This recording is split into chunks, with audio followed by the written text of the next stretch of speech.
Mirë mbrëma dhe përshëndetje. Unë jam Mesut Shabani në podcastin Mesut Shabani këtu në Tetov.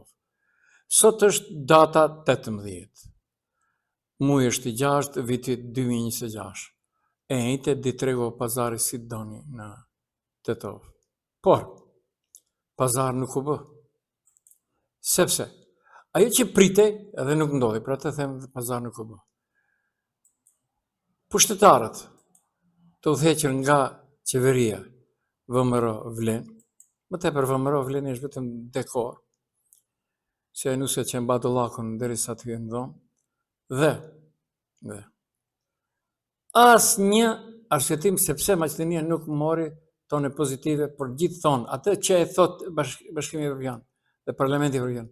Maqedonia është në agjendën evropiane dhe duhet t'i bëj këtë. Këto hikin asaj thonë, tha Bashkimi Evropian se jemi në agjendën evropiane. As për reformat, as për korupcionin, për asgjë. Bile hikin komplet muhabetet lidhur me ligjin për gjuhët.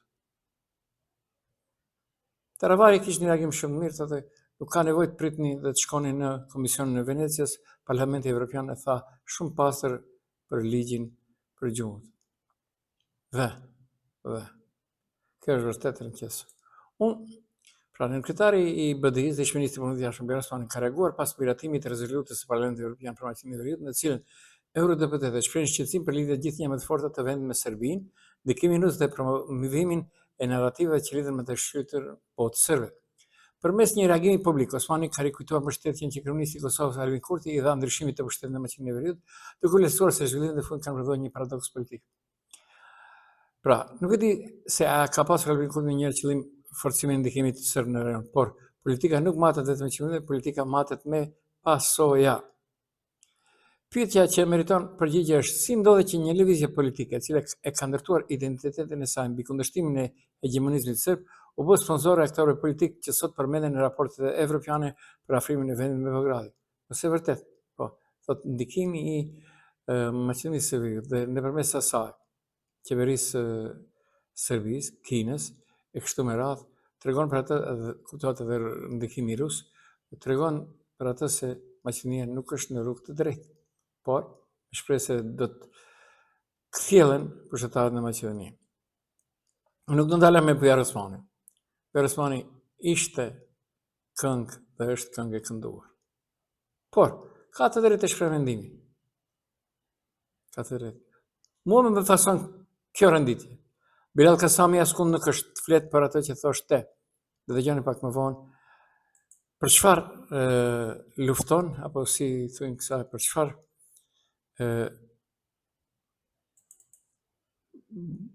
besës, pak më thash vlen. Pra, besa, cili çfarë nuk tha, por të dëgjojmë se çfarë tha në 14:05 në njëjtën qasë të kësaj qeverie edhe për 20%. Qeveria të dërgoj edhe propozimin tonë dhe të disa deputetëve tjerë, këtë rast të grupit të zjarit në parlament, dhe këtu ne si lëvizje Besa garantojmë se do përkrajmë ndryshimet kushtetuese. Nëse qeveria bën inat me lëvizjen Besa dhe nuk e fut në procedurë zëvendësimin e 20%, atë ne besojmë se nuk kemi obligim që të përkrajmë propozimin e qeverisë për ndryshimet kushtetuese. Po pra, ky ishte fenomeni frontmeni i Besës Bilal Kasami, i cili në atë që e befasoi Tetovën, ne kërkojmë plot në njëjtën qasë të kësaj qeverie edhe për 20%. Qeveria të dërgoj edhe propozimin tonë dhe të disa deputetëve tjerë, këtë rast të grupit të zjarit në parlament, dhe këtu ne si grupi i zjarit tash është me të në qeveri. Lëvizje Besa garantojmë se do përkrajmë ndryshimet kushtetuese. Nëse qeveria bën inat me lëvizjen Besa dhe nuk e fut në procedurë zëvendësimin e 20%, atë ne besojmë se nuk kemi obligim që të përkrajmë propozimin e qeverisë për ndryshimet kushtetuese. Ky është baba, apo si themi, motori i asaj që quhet sa ka atje, 1200 metre po. S'është rëndësi pse se ka kthy shteti. Është RM po. 1 euro, 42 euro, 7 euro, varet se si ai e ka konceptuar në kokën e tij. Dhe atë, të gjitha pagesat do bëhen nëpërmes cesionit. Jo nëpërmes xhillogarisë që të mbushet xhillogaria dhe të pastrohet. Jo, aty aty, jo aty. Pra, shumë çka është e kalbër. Këta të gjithë duhet për një të përgjigjen para popullit shqiptar. Dhe, a e mbani mend çfarë thoshte Bekim Sali, për pak nuk e hëngër mikrofoni. E mbani mend? Jemi në atë grup, në grupin e shteteve që shtyjmë përpara, ecim përpara, Malizi është numër 1, ne me siguri do të jemi shteti i dytë dhe 4 tjerë janë mbas nesh. Ky jo që doli Renavec, jo që nuk doli analist, por ky flet komplet me gjuhën e Mickovskit. Mashtrues i dorës parë. Mashtrues i dorës parë. Dhe tash nuk është kërkund. Del dhe thot, jemi në agjendën e Bashkimit Evropian, po Bashkimi Evropian ka aty disa udhëzime se pse Maqedonia nuk ka bërë asnjë hap përpara. Pse? Bile mos flasim për çështjen e ligjit të gjuhës dhe për respondencën. Mos flasim. Këta janë tash përtika atyre temave. Sot Aleksandar Nikolovski është takuar me Dimal Bashën dhe kanë biseduar për atë që quhet, për të defokusuar opinionin, atë që quhet korridori Maqedoni-Kosovë-Malizi, apo rindërtimi i asaj pjese që ka mbetur rreth 12 kilometra Shkup-Blac. Çdo gjë vetëm për të ikur përgjigje pse Maqedonia nuk mori përgjigje pozitive nga BE-ja. A Bekim Sali, mbani mend çfarë tha? Tash do i kujtohet se çfarë tha. Mbani mend, me siguri. Ky është baba i çdo gjë, ndaj për humor. Vendosëm që të bëjmë një ekip pune, një grup pune, një komision pune, si që dim të themi shpesh, dhe ata të merren me zgjidhjen e duhur. A do të ketë nevojë ajo zgjidhje të shkojë në Komisionin e Venecias, apo do të zgjidhet pa nevojë për të shkuar në Komisionin e Venecias, brenda kësaj jave, unë besoj ditën e enjte do duhet të sillet një draft final, një zgjidhje finale me të cilën edhe do të vendoset se modeli i dhënë si zgjidhje a ka nevojë të shkojë në Komisionin e Venecias ose jo. Po pra, mbi 3 javë, 3 të enjte kanë kaluar dhe kur gjë. Më në fund u paraqit vet ai, të cilit ja kishte dhënë besimin, ashtu tha, vetëm shasivar. Ku është jetoni tash të delë dhe thot, çfarë tha Bashkimi Evropian lidhur me ligjin për provimin e respondencës? Për të gjitha provimet në gjuhën shqipe, pra duhet mbahen në gjuhën shqipe. Jo vetëm i respondencës. Çfarë nuk do të dëgjojmë? Ama çfarë nuk do të dëgjojmë prej pushtetarëve. Dhe ky kërkund nuk është Mickovski, kërkund nuk është. Lësëdëmia sot me të drejtë e ka pyetur, me cilët para e bët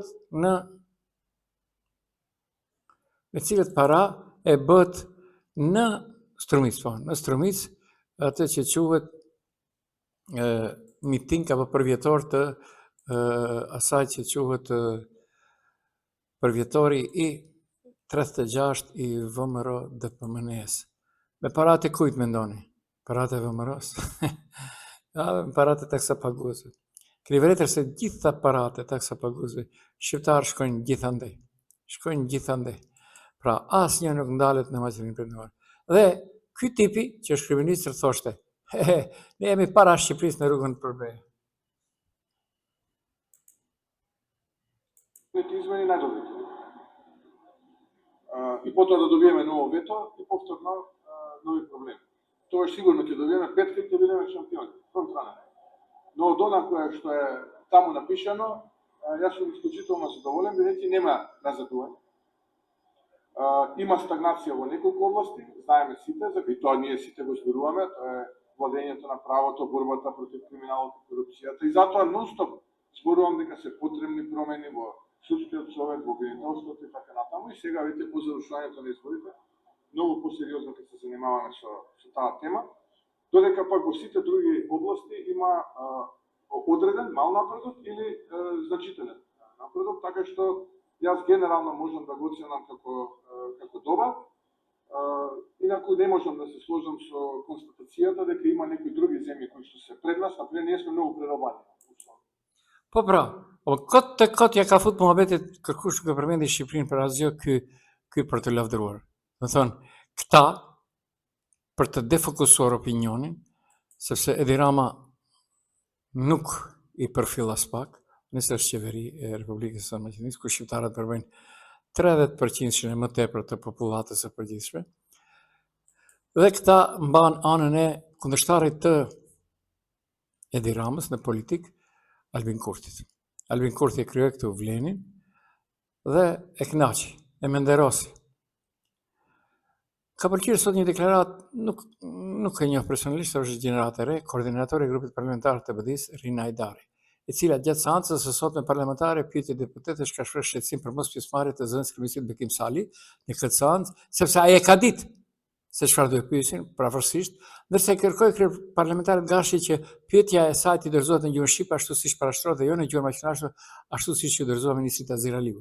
Hajdari më tej Rina në pyetjen e saj drejtuar Bekim Sali pyeti nëse zëvendës kryeministri është i njohur se Parlamenti Evropian ka miratuar amandamentin me të cilin u bën thirrje autoritetet e Maqedonisë së Veriut, që zgjidhet çështja e përdorimit të gjuhës shqipe dhe zbatimit praktik të marrëveshjes së Ohrit, si dhe a do të merr parasysh porositë e Brukselit, thot zonja Rina Hajdari. Jo, me zonja Rina Hajdari. Ku ka Bekim Sali të merret me këto gjëra, është i përzgjedhur. Por, vetëm një gjë, nuk duhet të harrojnë shqiptarët në Maqedoni. Ishte koha e komunizmit, ju nuk e mbani mend. Dhe gjithë ata shqiptarët të cilët ishin në kohën e komunizmit, i shihni apo nuk i shihni hiç sepse nuk dalin në qytet. Familjet e tyre kanë probleme, edhe pse kanë familjar të mirë, nuk mund të mbaj përgjegjësi një fëmijë për baban. Kështu edhe Hitleri thoshte, nëse babai ka bë diçka, ne do merrem me baban, jo me familjen e fëmijës. Okej, nuk është okej, për unë vazhdoj. Të vetmit të cilët kanë reaguar në mënyrë pozitive deri tash janë studentët shqiptarë të cilët ditë më parë, para se të del raporti përfundimtar i Bashkimit Evropian për vendet e Ballkanit Perëndimor, përfshirë edhe Maqedoninë, u takuan në Bruksel me njerëz të cilët ndajten mendime dhe një pjesë e kërkesave të tyre veç janë edhe të implementuara në raportin e BE-s dhe detyrojnë Republikën e Maqedonisë së Veriut që të sillet ndaj tyre sipas ligjit. Pasi studentë akademik shqiptar denoncuan vështirësinë në arsimimin në gjuhën amtare në Maqedoninë e Veriut, Parlamenti Evropian miratoi një amendament që i bën thirrje institucioneve të BE-s të zgjidhin problemet e përdorimit të gjuhës shqipe në provimin e jurisprudencës. Mes tjerash, në të shkruhet se ligji është plotësisht në përputhje me mendimin e Komisionit të Venedikut dhe standardet e BE-s. U kërkon autoriteteve të Maqedonisë së Veriut që ta zgjidhin shpejt çështjen e përdorimit të gjuhës shqipe në provimet shtetërore për të siguruar zbatimin praktik të marrëveshjes konisë të Ohrit, si në ligj ashtu edhe në frym, dhe të mos i portretizojnë protestat studentore në mënyrë të pandershme si të motivuara politikisht ose si një faktor destabilizues.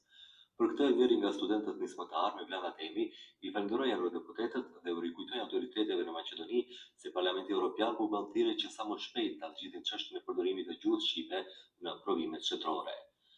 Gjithashtu kërkohet që protestat studentore të mos paraqitet në mënyrë të padrejtë si të motivuara politikisht apo si faktor destabilizues. Ky është një mesazh i qartë në mbrojtje të drejtave gjuhësore dhe të respektimit të marrëveshjes së Ohrit. Amendamentin e Parlamentit Evropian e përmendi edhe deputetja e BDI-s Rina Hajdari në pyetjet e sotme të deputetëve opozitar, duke u drejtuar zëvendëskryeministit Bekim Sali, i cili në fakt nuk ishte i pranishëm në seancë. Nga ajo që shohim, rezulton se ka mos përputhje të dukshme në mes porosive që vinë nga Brukseli dhe zhvillimeve të brendshme e punës në institucionet e vendit. A do t'i merrni parasysh si zëvendës kryeministër me pozitën më të lartë shqiptar në qeveri, porositë e këtij raporti që kërkon garantimin e sundimit të ligjit, respektimin e të drejtave të komuniteteve dhe funksionimin e një demokracie gjithëpërfshirëse dhe çfarë veprimesh konkrete do të ndërmerrni që të njëjtat t'i implementoni në praktik? Kujtojmë se përfaqësuesit e qeverisë kanë paralajmëruar një zgjidhje të re për trikalimin e problemit. Zëvendëskryeministri i parë, Sali, ka paralajmëruar një draft zgjidhje sipas së cilës pjesa teorike e provimit do të mund të jepet në shqip me kërkesë të kandidatit, ndërsa pjesa praktike do të vazhdojë të zhvillohet në maqedonisht. Kryeministri Mickoski ka deklaruar se po shqyrtohen propozimet e grupit punues dhe se së shpejti pritet një zgjidhje ligjore. Pra, e dëgjohet, bëdëllakia nuk ka brina, vazhdon, pra me në përkëmbjen e lirive të drejtave ekzistuese ekzistenciale të shqiptarëve në Republikën e Maqedonisë si popull autokton. Por, a janë autokton ata të cilët merren me shqiptarët, është çështje tjetër. në Maqedoni. Le del Mickoski dhe le tregoj sa gjenerata është në Maqedoni. Le del Bekim Sali le tregoj sa gjenerata është në Maqedoni. Okej, nuk është okej. Flasim më për Izet Mexhitin, flasim për Bilal Kasami. Por mbetemi me e dini ata pse e pyes. Mbetemi me një shpresë tjetër se shumë çka, shumë shpejt do të. Por Bashkimi Evropian edhe një herë përcolli porosin. Studentëve të mundësohet provimi në gjuhën amtare dhe i licencave. Por, që të mos merremi shumë me këtë, vlen unë tash do mbahet i mësh. Kërkund nuk është jeton shtetësor, ai flet krejt për diçka tjetër sot. Një kolumne e cila mba datën 18 sot. Dje Bashkimi Evropian ka shpallur raportin, nuk është negativ për Maqedoninë, por thot nuk është zhvillues, pra rrin në vend. Si ishte Valli e Pendushit 3 herë para një herë mbas. Në vend.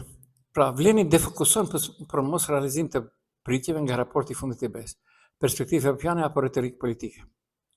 Ka marrë një analizë politike. Deklaratat e vlenit se debatin e Parlamentit Evropian konfirmon një perspektivë evropiane të gjallë të arritshme për Maqedoninë e Veriut, tingëllojnë optimiste, por nuk i përgjigjen pyetjes thelbësore. Pse vendi vazhdon të ngecë në procesin e integrimit?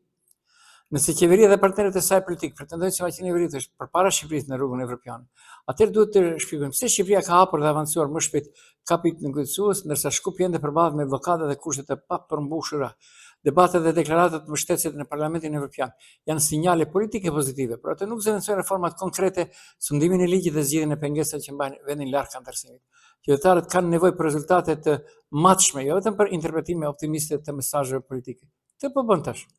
Të po bën. Të. Dhe. Pra pun të mbahemi me që. Bëj polemik me vetë nga dhirë. Dini se jam nga qytetit të Tavës. Fela intelektuale, priste që profesori, i thonë Shkozivari, të kundështoj Bashkimin Evropian. Sepse këtë diçka tjetër merret me atë që thotë Bashkimi Evropian. Dil profesor. Dil. Dhe në rrotullohu nazën. Por ai merret profesori dhe nuk reflekton për raportin në Parlamentin Evropian, mu për disa ligje ku është përfshirë në komision nga qeveria VMRO vlen. Në tekstin e profesorit që ka botuar këtyre ditë dhe përcjell INA, portal shumë i afërt me krejt qeveritarët, me një gazetar, nuk ka referencë të drejt për drejt ndaj raportit të Bashkimit Evropian të 1706. Pra, nuk përmendet raporti i BE-s, nuk ka analizuar asnjë gjetje specifike të INA të kolumne, dhe argumentimi është i ndërtuar mbi kushtetutën, marrëveshjen e orit dhe logjikën e zbatimit të ligjit, jo mbi dokumentet e raportit evropian. Megjithatë, në mënyrë indirekte, teksti lidhet me temat që zakonisht trajtohen në raportet e BE-s. Pra, ai flet për përfaqësimin e drejtë, flet për administratën publike, flet për sundimin e ligjit, flet për mekanizmat institucional të transparencës. Por, kjo është vetëm përputhje tematike, jo analizë e raportit. Dhe deklaratë e tij, shteti me radar etnik. Pse kritikët e ligjit në ardhje duan ta kthejnë administratën në një autostradë gjovash? Ja, majkata. Nga afërsia e qytetit për nga largësia e mendimeve, përgjigje analizës profesor doktor Jeton Shkozivarit, i cili u ik rekomandimeve të BE-s të datës 1706, me datën 18 këtë që e thash më përpara. Pra, shteti me radar etnik. Një kundër argument juridik mund të fokusohet në disa pika thelbësore. 1. Parimi kushtetues nuk zëvendësohet me ligj, por as nuk mund të deformohet për ti. Profesor Shkozivari ka të drejtë kur thotë se parimet kushtetuese kërkojnë mekanizma ligjor për zbatim. Mirë, po pyetja nuk është nëse duhet ligj, por nëse ligji i propozuar është në përputhje me kushtetutën dhe standardet evropiane. Një ligj që prek të drejtat individuale, qasjen e punësim dhe identitetin etnik, duhet të ofrojë garanci të qartë juridike, procedurë transparente dhe kontroll gjyqësor efektiv. Përndryshe rrezikon të krijojë probleme të reja në emër të zgjidhjes së një problemi ekzistues. Pra, të Shkozivari i ik asaj që thot për ligjin për gjuhët, por merret tash me qasjen drejt për drejt në atë që quhet heqja e balancerit dhe krijimi i një ligji të ri. 2. Mungesa e sanksione nuk është çështje triviale. Argumenti jo se çdo normë juridike ka gjë, por është i saktë në teori, por nuk i përgjigjet pyetjes kryesore. Në teorinë juridike, norma pa mekanizme efektiv zbatimi mbetet kryesisht programatik. Përfaqësimi adekuat dhe i drejtë nuk është vetëm objektiv politik, por detyrim kushtetues. Nëse një institucion e shkel vazhdimisht këtë parim, ligji duhet të përcaktojë qartë pasojat juridike. Kontrolli administrativ përmes pëlqimeve paraprake, mund të jetë mekanizëm ndihmës, por nuk është zëvendësimi i përgjegjësisë juridike.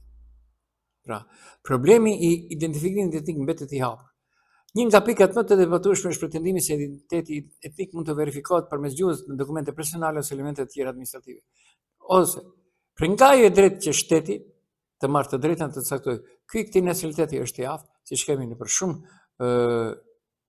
pjesë administrative apo në shumë pjesë elitare të policive të punëve të mbrojtësve kështu me radhë, vetëm të bllokut maqedonas. Thënë ata që janë nga të prezjetet, shqiptarët nuk mund të jenë. Nga perspektiva e së drejtës ndërkombëtare dhe standardeve evropiane, përgatitia etnike barazohet para së gjithësh me vetë deklarim. As emri, as gjuha e përdorur në dokument nuk janë prova juridike absolute e përgatitisë etnike. Ka qytetarë me emra të ngjashme në komunitete ndryshme dhe ka qytetarë që përdorin më shumë si një gjuhë. Pikërisht për këtë arsye, çdo mekanizëm që mund të shënojë në kategorizim administrativ të identitetit etnik duhet të trajtohet me kujdes të jashtëzakonshëm. Pra, problemet shqiptarët kanë Maqedoninë dhe me gjykatën kushtetuese. Gjykata kushtetuese në vend që të jetë ajo që duhet të mbrojë rendin kushtetues të këtij shteti, ajo vjet në lojë duke bërë votim të shumë neneve dhe ligjeve që prekin liritë të drejtat e shqiptarëve. Ku ka askund në botë nuk ka majorizim për shkak të etnitetit. Pra, 5 gjykatës maqedonas vendosin pro, 8 shqiptarë vendosin, pra të kërkohet balanseri edhe në gjykatën kushtetuese. Nuk mund të votojnë për liritë të drejtat e mia të mihek maqedonas. Ajo edhe pritet. Mirë po, unë nuk e kuptoj këto shqiptarët e ndershëm që merren me këto gjëra. Pra, edhe njerë Maqedonia po na e kthen shqiptarët e ndershëm. Okej, nuk është okej, por unë vazhdoj më tej. Pra, gjithandej Maqedonia vlon. Gjithandej vlon. Dhe e dini, është një situatë mjaft interesante. Ali Ahmeti mezi se pret që t'i shfrytëzoj këtë situatë. Pasi nuk ka qasjet e studentët, pra nuk ka akses. Përshëndet memorandumin Shëbajran, hapi rëndësishëm drejt paqes dhe sigurisë. Sonte Trumpi tha diçka shumë interesante. Sot gjithë ditën mediumet thoshin Trumpi ka nda mbi 300 miliard dollar për mëkëmbjen e Iranit. Vetë ulja në tryez dhe bashkëbisedim me Shtetet e Bashkuara të Amerikës tregon se Irani që ka humbur luftën, por do i bartë të gjithë pasojat. Dhe do i bartë. Ka me Amerikën. I ka trandur Amerika me disa shtete, qoftë Bashkimi Evropian, qoftë edhe, por njëjtën kohë edhe i ka trembur. Është shumë e fortë. Për atë, gjatë gjithë kësaj kohës kërkoja që partitë politike shqiptare në Maqedoni, liderët e tyre të prononcohen, hajde Bilal, pse nuk del të prononcohet deri tash me kë është në luftën Iran-Shtetet e Bashkuara të Amerikës. Me kë është, izet me gjithi, me kë është vleni, jo si parti politike, po udhëheqjet e saj. Me kë është Mickovski, personalisht. Okej, nuk është okej, por unë vazhdoj më tej. Pra, Parlamenti Evropian ka bërë një punë mjaft interesante. Edhe pse Khamenei ka thënë djali, jo babai, se lideri suprem i Iranit Khamenei ka lëshuar një deklaratë lidhur me memorandumin që të pritet të nënshkruhet mes Iranit dhe Shtetet e Bashkuara të Amerikës. Ai tha se në parim nuk ishte dakord me nënshkrimin e një marrëveshje me Donald Trump, të cilën e cilësoi se nga dëshpërimi përdoret të gjitha llojet e levave për këtë gjë. Megjithatë, Khamenei theksoi se presidenti iranian kishte marrë përsipër përgjegjësinë për këtë proces. Presidenti deklaroi se do të pranonte përgjegjësinë për këtë, kështu që unë dhash lejen thuhet në deklaratë. Humbësi është humbësi pranon të gjitha. Humbësi. Pra, gjithandej bota është në val. Nuk e di, tash më deli përpara një lajm aktual, unë jam live. Fatmir Limani përgjigjet nëse do mbetet ose jo ministër. Ndosë kryeministri Kristian Mickovski ka paralajmëruar për nesër takimin me partnerët e koalicionit këtë fundjavë, nesër dhe pas nesër, për të diskutuar lidhur me rikonstruimin e qeverisë dhe ndryshimin në resortet ministrore. Për ministrin Fatmir Limani është pak e rëndësishme se kush është dhe kush do të jetë ministër. Dhe pse u pyet në gjuhën shqipe nëse do të jetë ministër në qeverinë Mickovski dhe pas rikonstruimit, Limani përgjigj në maqedonisht. Për Limanin më e rëndësishme është se çfarë vepre le pas dhe se sa një ministër ka punuar, se sa ka qenë në krye të një institucioni. A jemi ministra apo s'jemi? Deri në atomin e fundit duhet të jemi dhe të punojmë për të parandaluar veprimet e tilla të dhunës, jo të merrem me temën se kush do të jetë ministri i jashtëm. Sa kanë qenë, sa kanë kaluar dhe sa do të ketë ministra këtu, diçka do varet nga shenjat që i lanë në këto sallë dhe ato ministri që udhëheqin. Kujtojmë se emri Fatmir Limanit është ndër më të përmendur në këtë rikonstruim sepse është vlenë dhe kryetari i saj, njëri prej tyre, Bilal Kasami, thotë nuk është në agjendën e vlenit. Ndërkaq përgjigje identike për çështjen e rikonstruimit japin edhe ministra të tjerë të qeverisë kur pyeten për largimin eventual nga qeveria. Okej, kështu okay. Që ka folur maqedonisht. Po mbase ka ardhur më lehtë, nuk e di. Nuk e di. Njerëz jemi, ja. Po, njerëz jemi. Dhe po realizohet atë që kam paralajmëruar unë se qeveria me formimin e Universitetit Nana Terez dhe ndarjen e mjeteve më tepër se sa Universitetit të Tetovës, dal nga dal tash përshton edhe shumë deg, po përgatitet që Universiteti i Tetovës ose të mbyllet krejt ose dal nga dal të mbyllet vetë, sepse në mungesë të lekëve, pra rrogave të mëdha, shumë të mësuar edhe në administratë do të marrin rrugën e pakthimit kurbetin. Pra, Kuvendi i Republikës së Maqedonisë ka miratuar ndryshimet dhe plotësimin e statusit të Universitetit Nana Terez në Shkup, duke shënuar një hap të rëndësishëm në drejtim të konsolidimit institucional dhe zhvillimit. Sipas reagimit të vlen, deputetët e kësaj shumice parlamentare votuan pro ndryshimeve statutore, ndërsa deputetët e udhëheqjes nuk e mbështetën vendimin. Me ndryshimet e miratura zyrtarizohen fakulteti juridik, fakulteti ekonomik dhe fakulteti i shkencave humane. Ai u hap krejt për diçka tjetër në fillim, u hap për kompjuterizëm e kështu me radhë dhe tash kjo tregon se ka pasur prapavi politike për të mbyllur atë që quhet Universiteti i Tetovës. Një universitet i vetmi në region që është me gjak i krijuar. Në Maqedoni meshkujt vdesin mesatarisht në moshën 72 vjet e tepër, ndërsa gratë në moshën 76 e gjysmë. Çfarë të bëni? Kjo është jeta. Maqedonia gjithnjë më tepër në atë që quhet ngritje të çmimeve të larta, dilni vetë në përshitore. Do ishte mirë që Nikoloski, i cili tash po fshehet, si thoshte Fadil Hoxha së koha kur ishim ne studentë dhe protestonim kundër Jugosllavisë në Prishtinë, thoshte në bir të mijut do hini. Edhe ky ka hyrë në bir të mijin dhe së bashku me mosparaqitjen e Bekim Sali sot në Parlamentin e Republikës së Maqedonisë, kur duhet të jetë, pra kjo është më tepër se sa që duhet. Më tepër se sa që duhet. Hajde, pishpi e thënë në Prishtinë. Okej, nuk është okej, por përfund edhe një herë, unë këtu i përshëndes, pa marrë parasysh se sot në Shkup ka pasur një aksion të madh, lidhur me atë se në Federatën e Futbollit të Maqedonisë që janë shkaktuar dëme të mëdha, 12 të arrestuar, 5 kanë ikur, pas kanë shkaktuar dëm Federatës së Futbollit të Maqedonisë mbi 180 milion denar. Okej. Po, sipas asaj që kam pyetur unë, ka edhe shqiptar, por nuk bën me di emrat.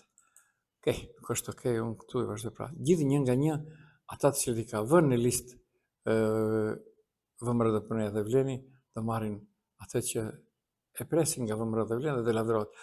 Për të defokusuar atë që dje me 17-in e 6-it, Bashkimi Evropian e udhi poshtë gjithë ato lavdërat, gjithë ato gjërat që deri tash për 2 vite këta i premtuan. Edhe një herë përfund, unë jam Mesut Shabani, ishit në podcastin Mesut Shabani. Ndëgjohemi nesër në mëngjes.